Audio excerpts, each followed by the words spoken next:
সামনেই মুক্তি পেতে চলেছে ভিন্ন ধারার বাংলা ছবি মানিক বাবুর মেয়ে। তার আগেই মুক্তি পেল ছবিটির মিউজিক। জনপ্রিয় অভিনেতা অনির্বাণ ভট্টাচার্য এই ছবিটির জন্য একটি প্রোমো গানও তিনি করছেন। মিউজিক লঞ্চের সন্ধ্যায় গানটা গেয়েও শোনালেন অনির্বাণ। ছবিটির মুখ্য ভূমিকায় অভিনয় করছেন চন্দন রয়। ছবিটি প্রযোজনা করেছেন মুম্বাইয়ের অবস্থিত সংস্থা লিটিল ল্যাম্প ফিল্মস। সেই সংস্থার কর্ণধার বুদ্ধায়ন মুখার্জি ও মোনালিসা মুখার্জিও উপস্থিত ছিলেন অনুষ্ঠানে। ছিলেন পরিচালক অভিনন্দন ব্যানার্জি। অনুষ্ঠানটিতে অতিথি হিসাবে উপস্থিত থাকতে দেখা গেল সুদীপ্তা চক্রবর্তী, ঋতব্রত মুখার্জি, উপাল সেনগুপ্ত, অগ্রকমল মিত্র ও আরো অনেককে। একজন অভিনেতার কাছে সেটা খুব ভয়াবহ। অভিনেতা বিভিন্ন রকমের চরিত্র তৈরি করতে চায়, চরিত্র হতে চায়, কিন্তু মানিক, অভিনন্দন এবং বৌধায়ন এবং মোনাকে আমার বিশেষ ধন্যবাদ বিশেষভাবে যে ওরা আমাকে এই চরিত্রে অভিনয় করার সুযোগ দিয়েছে এবং চেষ্টা করেছি যতটা সম্ভব। আপনারা দেখুন, অনেকেই প্রশ্ন করছেন পুরস্কার পাওয়া নিয়ে। পুরস্কার পাওয়াটা একটা ব্যক্তিগত আনন্দের বিষয় হয় ঠিকই, কিন্তু নিজের শহরে, ওই আমাদের ছোটবেলায় পড়েছেন না অ্যাসিড টেস্ট, নিজের শহরে নিজের মানুষের সামনে যখন সেই অভিনয় বা সেই সিনেমাটা হয় তখন প্রকৃতপক্ষে ওইটা অ্যাসিড টেস্ট হয়। তখন বোঝা যায় যে আদতে কি হয়েছিল, কি হয়েছে, এবং মানুষের পছন্দ হলে আরো কিছুদিন হয়তো সিনেমাটা দেখানো যাবে এবং বৌধায়নরা আরো ভালো ভালো ছবিতে ইনভেস্ট করতে পারবে, এটাই আমার আশা। Thank you so much Chanda. Marwari, ভালোবাসার সূত্রে বাঙালি বিয়ে করেছি। So thank you so much for coming here and covering this film, যেটা খুবই ছোট ছবি কিন্তু বিশাল হৃদয়ের ছবি। আর অনির্বাণকে আমার বিশেষ বিশেষ ধন্যবাদ যে ও এরকম একটা ছবির সাথে দাঁড়ালো পাশে এসে। ইন্দ্রনীলকে অনেক অনেক ধন্যবাদ যে হি এক কথায় he said I'm here, I'm with you. So I'm very overwhelmed with the support this city is giving. খুব ভালো লাগবে যদি এই গল্পটা সবাই দেখে। 12 জুলাই অনওয়ার্ডস কয়েকটা ছোট্ট রিলিজ, কয়েকটা সিনেমা ঘরে চলবে।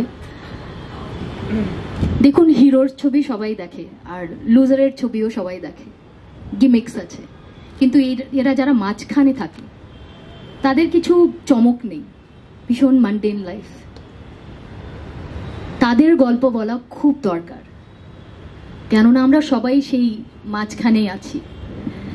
সো ওরকম একটা চেষ্টা হয়েছে, আশা করি সবার ভালো লাগবে। Over two Baudhayana.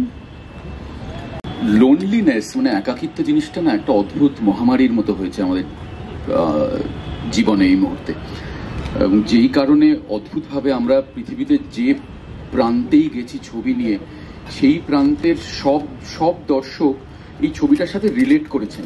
তা আমরা অনেক সময় বাড়ি এসে ভেবেছি যে ছবিটা এস্টোনিয়াতে যেভাবে লোকে রিলেট করছে, যেভাবে জোহানেসবার্গে রিলেট করছে, সেইভাবে ঢাকায় রিলেট করছে। ব্যাপারটা কি? ব্যাপারটা কিছুই না, ব্যাপারটা হচ্ছে যে এটা একটা অদ্ভুত একটা ইউনিভার্সাল ইমোশন বলাটা বোধহয় ভুল, মানে একটা অদ্ভুত universal state of mind which is loneliness.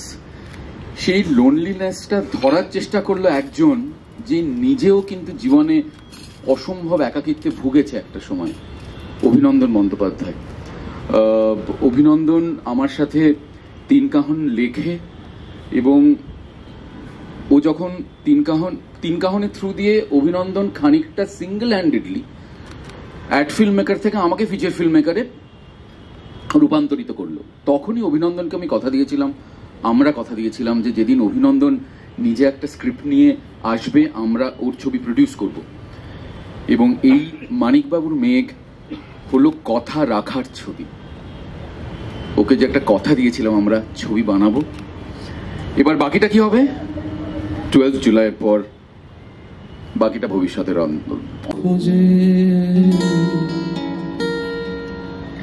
এক জীবনেই সকল জীবন পাওয়া, শুধু গল্প পাওয়াই যায় না সহজে।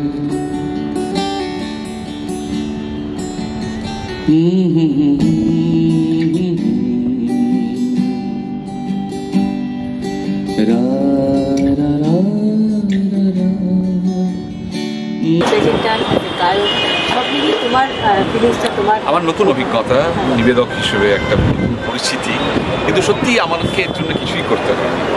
সম্পূর্ণ ছবিটা বানিয়েছে অভিনন্দন, বৌদ্ধেন্দ্র, মোনালিসা দিরা, ওদের সমর্থনে।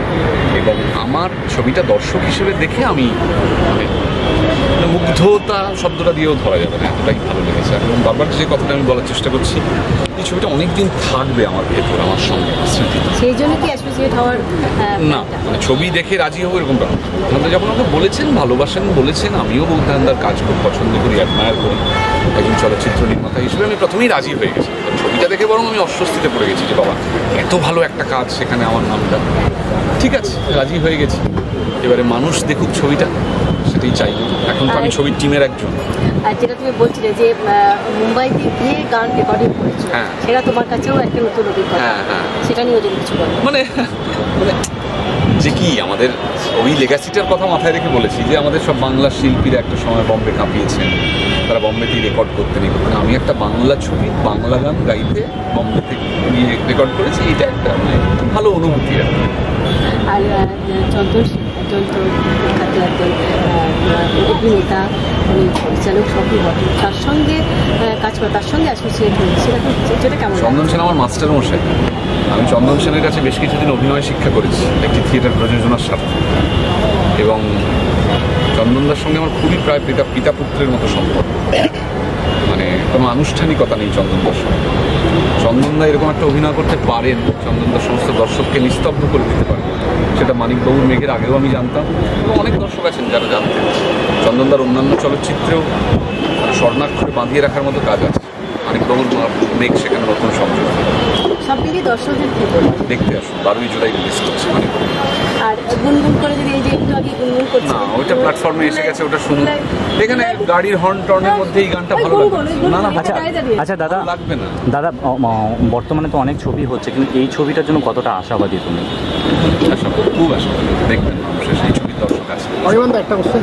অনির্বাণদা, তোমার এই গানটা শুনে তোমার সব থেকে কিছু অনেক তো ফিডব্যাক ডেফিনেটলি পার্সোনালি পেয়েছো, সবথেকে মেমোরেবল 2-3টে ফিডব্যাক যদি শেয়ার করো যারা পেয়েছো। গানটা এখনো বেরোয়নি, জানতে সবে এই জাস্ট রিলিজ করলো আর কি। আচ্ছা, মিউজিক ডিরেক্টর, প্রডিউসার সবাই ভালো লেগেছে। Thank you. চন্দন কাকাই আমার গুরু, এবং তিনি একটা ছবিতে অভিনয় করার সময় এত ইনভলভ, এটা আমি খুব কম দেখেছি। 2019-এ যখন প্রথম ছবিটি শুটিং হচ্ছে, আমি দেখেছি চন্দন কাকাই দাঁড়িয়ে রাখছে, তারপর চুল কেটে ফেলছে, এবং খুব ইনভলভ ছবিটা। এবং যতবারই শুটিং করছে বারবার ফিরে এসে বলছে মানে এটা একটা অন্য অভিজ্ঞতা হচ্ছে। এবং তখন থেকে আমি বুঝতে পারছিলাম যে দিস ইজ সো ইম্পর্টেন্ট। এবং অভিনন্দনদা তারপরে যখন ছবিটি মুক্তি পায়, বিভিন্ন ফেস্টিভ্যালে যায়, ভীষণ সমাদৃত হয়। চন্দন কাকাই রাশিয়াতে বেস্ট অ্যাক্টর পান, সারা পৃথিবীর মধ্যে থেকেই পুরস্কৃত হন, কলকাতা ফিল্ম ফেস্টিভ্যালে এত পুরস্কার জেতে। তো এই ছবিটার যারা দেখেছে তারা প্রত্যেকে বলেছে যে মানে অনন্য ছবি একটা। তো সেটার জন্য আমি খুবই মুখিয়ে রয়েছি যাতে দর্শক এই ছবিটা দেখতে যান, কারণ এই ছবি মানে সারা পৃথিবীতে সমাদৃত, সেটা যেন বাংলাতেও সমাদর পায় এবং মানে সহসম্মান পায়, সমসম্মান পায়, সেটাই চাইবো। এবং অবশ্যই আমার গুরু চন্দন সেনের ছবি, সেখানে তো এটা আমার কাছে একটা অ্যাক্টিং ক্লাস হতে চলেছে। Thank you. অলরেডি মানিকবাবুর মেঘ ওই দর্শক কিছু সংখ্যক মানুষ দেখেছে, তারা ভালোবেসেছেন। কলকাতার আরও দর্শক দেখবেন, তারা ভালোবাসবেন। জুলাই মাসে রিলিজ করছে, সব মিলিয়ে কীরকম মানে ফিলিংসটা কেমন?